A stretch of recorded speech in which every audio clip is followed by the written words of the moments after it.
పూరా లోకల్. నమస్తే, welcome to పూరా లోకల్. ప్రస్తుతం మనం తెలంగాణ బీజేపీ రాష్ట్ర ప్రధాన కార్యాలయంలో ఎమ్మెల్యే రాకేష్ రెడ్డితో ఉన్నాము. నేషనల్ కాంగ్రెస్ పార్టీ సంవిధానం అనే విధానంతో ముందుకెళ్తుంది. ఈ 11 సంవత్సరాలలో సామాజిక న్యాయం జరగలేదు, పేదలు పేదలుగానే ఉన్నారు, పెద్దలు పెద్దలుగానే ఉన్నారు అనే నినాదంతో ముందుకెళ్తుంది. మీరు 11 సంవత్సరాలలో ఏం చేయలేదని చెప్తుంది కాంగ్రెస్ పార్టీ. ఇప్పుడు ఈ సంవిధాన్ని 1975ల చించేసినోడోడు, దాన్ని చెరబట్టినోడోడు, లక్షలాది మంది దేశభక్తులు, భగత్ సింగ్ లాంటి బిడ్డలు, సుఖదేవ్ లాంటి బిడ్డలు, చంద్రశేఖర్ ఆజాద్ లాంటి స్వతంత్ర సమరయోధులు, మంగళ పాండే లాంటి బిడ్డలు బుల్లెట్ గాయాలు తిని 200 సంవత్సరాలు కొట్లాడితచ్చిన స్వాతంత్రాన్ని 1975 ఇప్పుడు ఎవరైతే ఉన్నారో రాహుల్ ఖాన్ వాళ్ళ నానమ్మనే కదా చించేసింది, చెరబట్టింది. లక్షలాది మంది బిడ్డలని, లక్షలాది మంది వీరులని, లక్షలాది మంది రాజకీయ నాయకులని, మేధావులని, ఆఫీసులను జైళ్ళలో గుక్కింది ఎవరు? ఈ సంవిధాన్ని చింపింది ఎవరు? కాబట్టి అట్లాంటి అబద్ధ మాటలు ఇప్పుడు దేశం వినే పరిస్థితి లేదు. ఇంకా 11 సంవత్సరాలు మేమేం చేసినామా, 65 సంవత్సరాలు మీరేం చేసినరా ఈరోజు భారతదేశ ప్రజలు? కాదు అంటే మళ్ళొక్కసారి మీరు వెళ్ళండి, విదేశాలకు వెళ్ళండి. ఒకప్పుడు మీ ప్రధానమంత్రి రాష్ట్రపతిని షూలిప్పించిన దేశాలు ఈరోజు రెడ్ కార్పెట్ వరుస్తున్నాయి.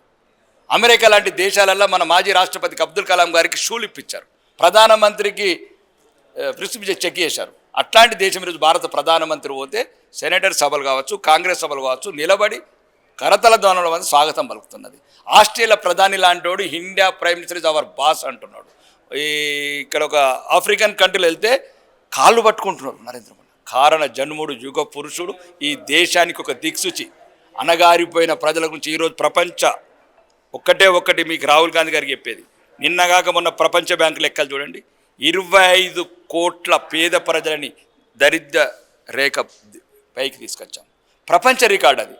అక్కడ మహిళలకు కావచ్చు, రైతులకు కావచ్చు. మీరు 25,000 కోట్లు ఉంటే ఈరోజు 2 లక్షల కోట్లు ఇస్తున్నారు రైతుల బెనిఫిట్స్. సుమారు రక్షణ శాఖ బడ్జెట్ ఈరోజు చూడండి, ఆపరేషన్ సింధూర్ లాంటి ఏ ఆయుధాలు వాడాం? ఒకప్పుడు విదేశాల ఆయుధాల మీద ఉండేవాళ్ళం. ఈరోజు బ్రహ్మోస్ కావచ్చు, ఆకాష్ కావచ్చు, రక్షణ రంగాన్ని బలోపేతంగా తయారు చేసాం. ఈరోజు ఒక్కవైపు దేశం వైపు చూడాలంటే గజగజల అనకాలంటే చేసినాం. ఒక వికసిత్ భారత్, సురక్షిత్ భారత్, 136 వందే భారత్ ట్రైన్లు చూడండి.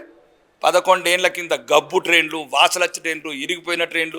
వెళ్ళండి మధ్యతరగతి భారతాన్ని అడగండి, 8 లైన్ల రోడ్ల మీద ఫ్లైట్లు దిగుతుంది అవసరమైతే. అట్లాంటి అభివృద్ధి చేసినాము.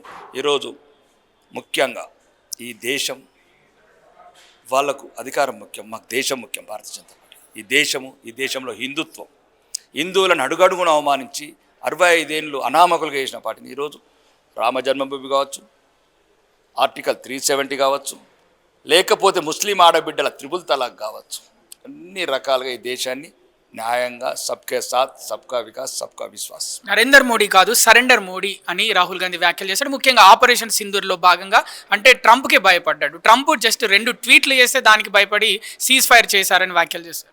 ఇంకా ట్రంప్ని చూసినా ఇక్కడ పోయి చూడిపో లాస్ ఏంజల్స్లా గాన్ని అగ్గారిపోలేకపోతున్నారు వాళ్ళు. ఇక మన దేశం ఆపుతా 145 కోట్ల మంది, ఇంతమంది 15 లక్షల మంది సైనికులు, 23 నిమిషాలల్లా మొత్తం ఎవరనుకుంటున్నారు?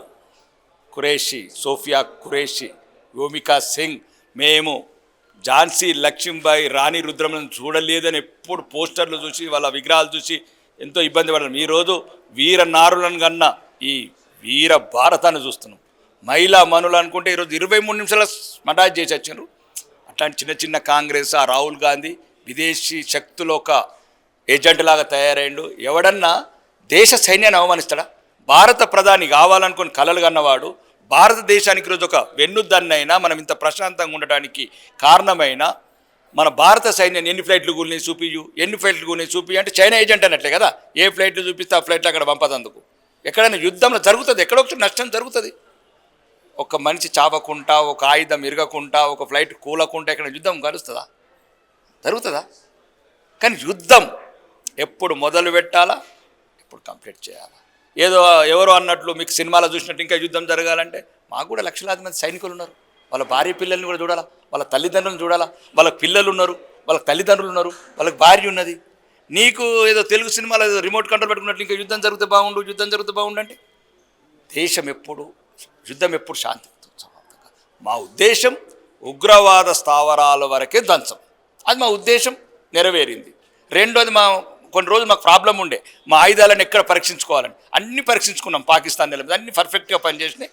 Hour operation is success.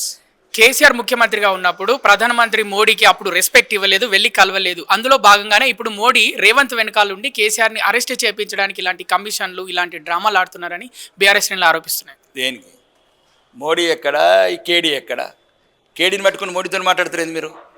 ఒక నిస్వార్థమైన దేశ ప్రధాని ఈరోజు 11 సంవత్సరాలుగా మూడోసారి ప్రధాని నుండి ఒక్క 1% కూడా అవినీతి లేకుండా దేశాన్ని ముందుకెళ్తే అడుగడుగున కుటుంబ పాలన, అవినీతి పాలన, అహంకార పాలన చేసిన ఈ కేసీఆర్తో మమ్మల్ని కంపేర్ చేస్తారండి. ఆ అన్నోడి కంటే బుద్ధి లేదు, మీకు కూడా అడగడం ఏంటండి? కాళేశ్వరం ప్రాజెక్టు పైన మీ అభిప్రాయం ఏంటి?